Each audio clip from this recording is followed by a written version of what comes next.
భారంతో, వేదంతో, కష్టంతో వచ్చిన నీ జీవితానికి ఆయన నెమ్మదిని, విశ్రాంతిని కలగజేయబోతున్నాడు. దేవుని యొక్క పరిశుద్ధమైన నామానికి మహిమ కలుగును గాక.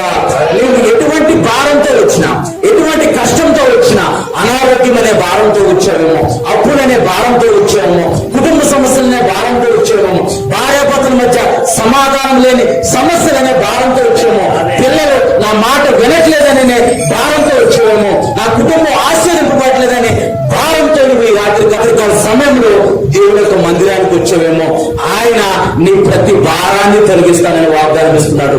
నీకున్న ప్రతి భారం నుంచి నీకు విడుదలిస్తానని వాగ్దానం ఇస్తున్నాడు. మనము కూడా ప్రతి భారమును, ఆయన ప్రతి భారం నుంచి మనకు విడుదల కావాలనుకుంటున్నాడు. ప్రతి భారం నుంచి మనం విడిపించాలనుకుంటున్నాడు. ప్రతి భారం నుంచి మనకు విడుదలిచ్చి నెమ్మదిని, మనశ్శాంతిని, ఆశీర్వాదాన్ని మనకి